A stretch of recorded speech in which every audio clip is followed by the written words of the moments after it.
कि पिछड़ों को हक मिलना चाहिए, दलितों को हक मिलना चाहिए, आदिवासियों को हक मिलना चाहिए।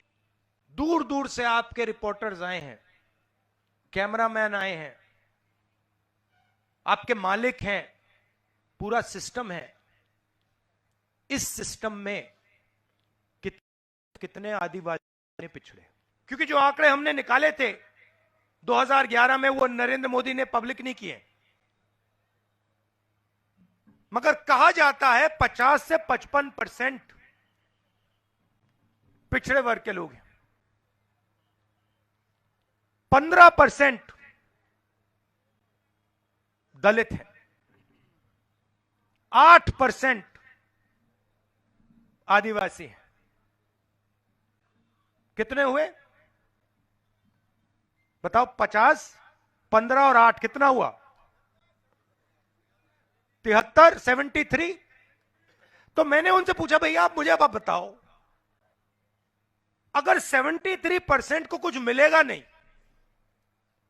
उनकी आवाज ना मीडिया में है, ना हिंदुस्तान के सबसे बड़े 200 कॉर्पोरेट में है, ना पीएमओ में है, ना 90 ब्यूरोक्रेट जो हिंदुस्तान को चलाते हैं उनमें है, ना किसी प्राइवेट अस्पताल के मालिक ओबीसी या दलित या आदिवासी वर्ग से नहीं आते,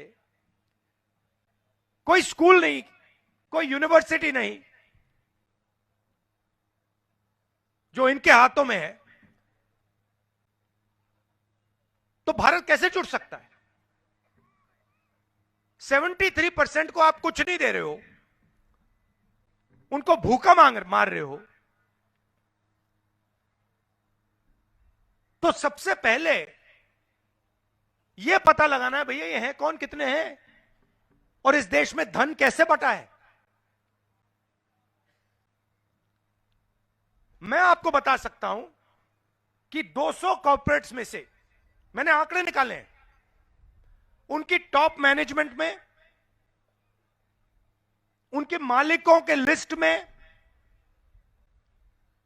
ना एक ओबीसी है, ना एक दलित है, ना एक आदिवासी। मैं आपको बता सकता हूं कि दिल्ली में 90 अफसर जो देश को चलाते हैं, उनमें से 3 ओबीसी हैं, एक आदिवासी है, 3 दलित हैं। मतलब 73% हिंदुस्तान के 5% बजट को चलाता है।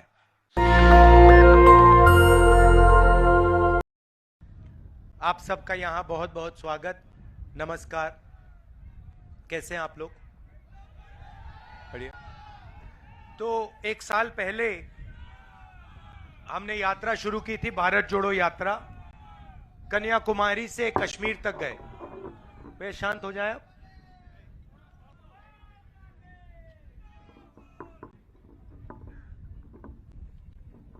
तो कन्याकुमारी से कश्मीर तक हम चले, 4000 किलोमीटर चले, और उस यात्रा का लक्ष्य बीजेपी आरएसएस देश में नफरत फैला रही है, हिंसा का माहौल बना रही है, उसके खिलाफ खड़े होने का था। और भारत जोड़ो यात्रा से एक बहुत खूबसूरत नारा निकला, नफरत के बाजार में मोहब्बत की दुकान खोलनी है। और ये लाइन कांग्रेस की विचारधारा को बहुत गहराई से किसी को भी समझा देती है।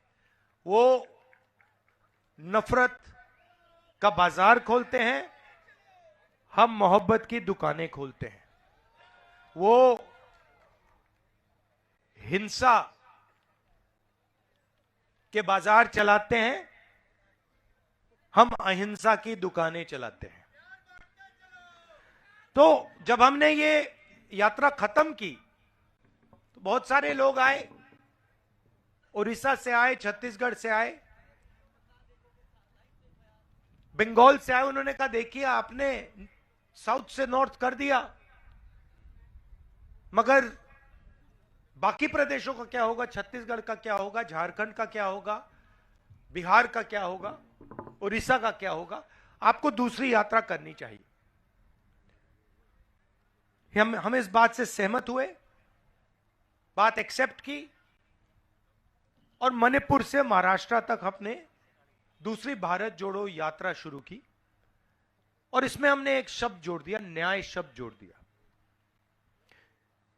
क्योंकि पहली यात्रा में हमें दिखा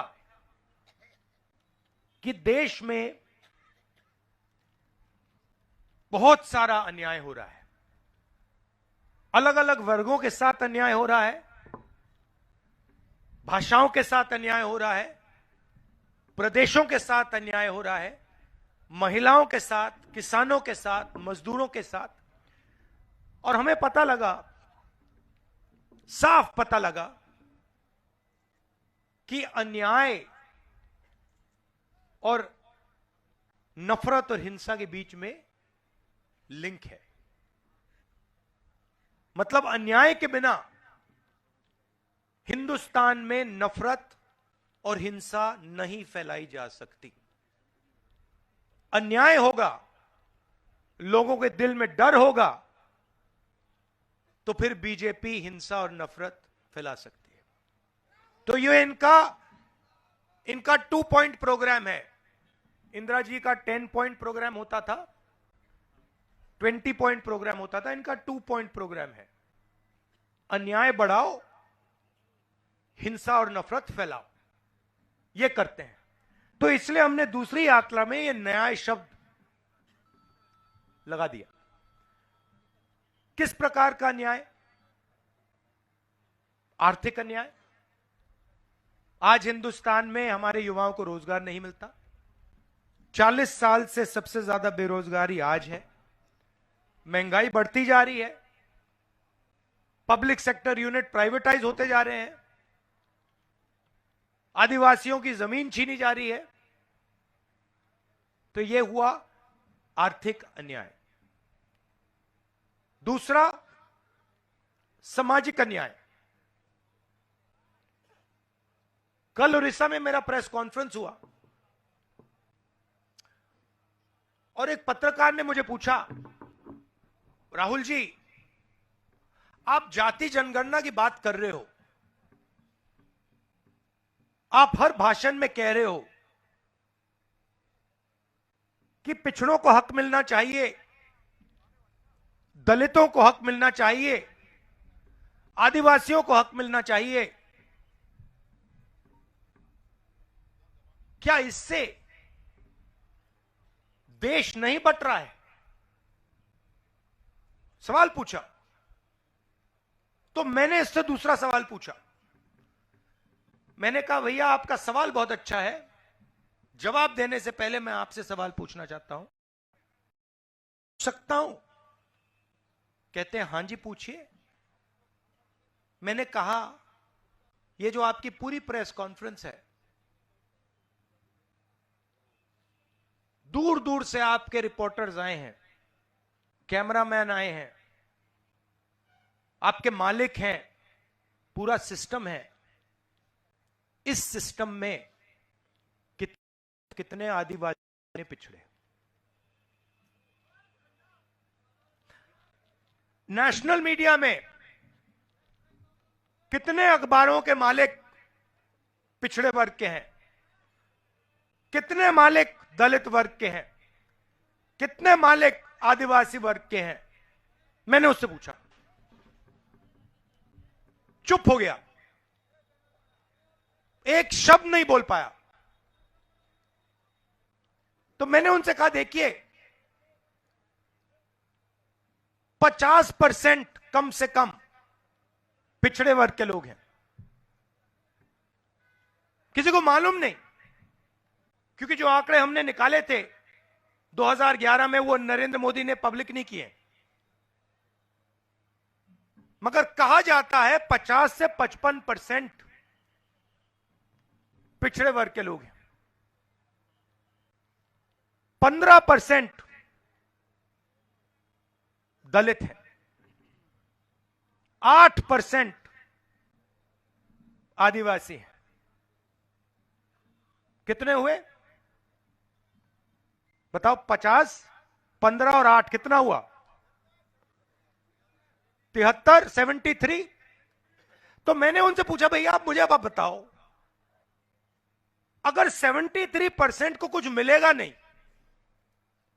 उनकी आवाज ना मीडिया में है, ना हिंदुस्तान के सबसे बड़े 200 कॉर्पोरेट में है, ना पीएमओ में है, ना 90 ब्यूरोक्रेट जो हिंदुस्तान को चलाते हैं उनमें है, ना किसी प्राइवेट अस्पताल के मालिक ओबीसी या दलित या आदिवासी वर्ग से नहीं आते, कोई स्कूल नहीं, कोई यूनिवर्सिटी नहीं जो इनके हाथों में है, तो भारत कैसे जुड़ सकता है? 73% को आप कुछ नहीं दे रहे हो, उनको भूखा मार रहे हो। तो सबसे पहले यह पता लगाना है भैया ये हैं कौन, कितने हैं, और इस देश में धन कैसे बटा है। मैं आपको बता सकता हूं कि 200 कॉर्पोरेट्स में से मैंने आंकड़े निकाले हैं, उनकी टॉप मैनेजमेंट में, उनके मालिकों के लिस्ट में ना एक ओबीसी है, ना एक दलित है, ना एक आदिवासी। मैं आपको बता सकता हूं कि दिल्ली में 90 अफसर जो देश को चलाते हैं, उनमें से 3 ओबीसी हैं, एक आदिवासी है, 3 दलित हैं।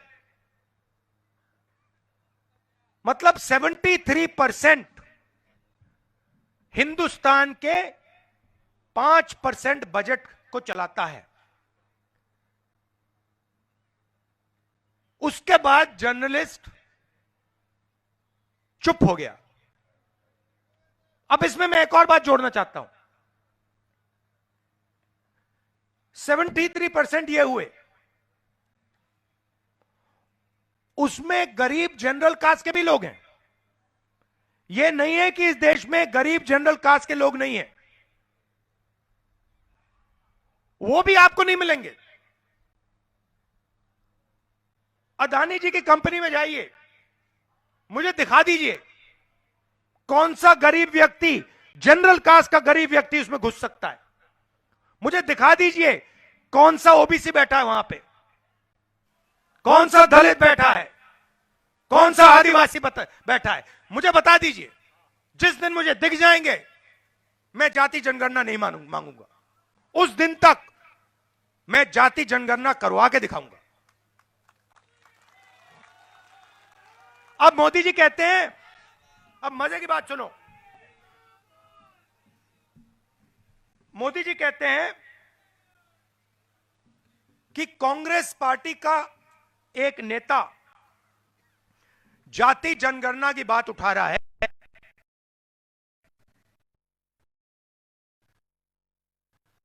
में कहा नहीं है, वो ठीक है, 200 सबसे बड़े कॉर्पोरेट हाउसेस में ओबीसी नहीं है तो ठीक है। नरेंद्र मोदी हिंदुस्तान का प्रधानमंत्री तो ओबीसी है, पार्लियामेंट में बोला। अब मजे की बात सुनिए, जिस दिन मैंने जाति जनगणना की बात की, उस दिन के बाद नरेंद्र मोदी ने अपने भाषण में कहा कि इस देश में कोई जात नहीं है, सिर्फ 2 हैं, एक गरीब है और एक अमीर है। आपने सुना, भाषण सुना उनका, यह बात सुनी ना कि देश में सिर्फ 2 जात हैं। तो सबसे पहला मेरा सवाल नरेंद्र मोदी जी से,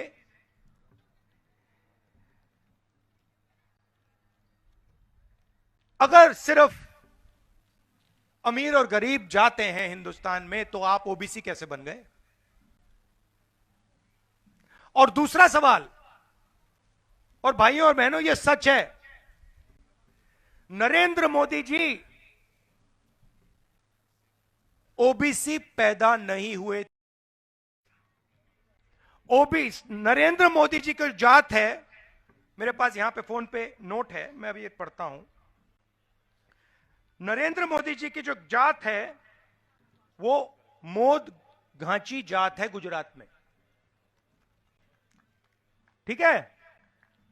ये जात 2000 में गुजरात सरकार ने ओबीसी घोषित की थी।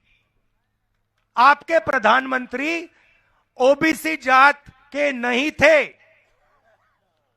2000 में बीजेपी की सरकार ने गुजरात के घांची जात को ओबीसी घोषित किया है। आपके जनरल कास्ट के आदमी हैं।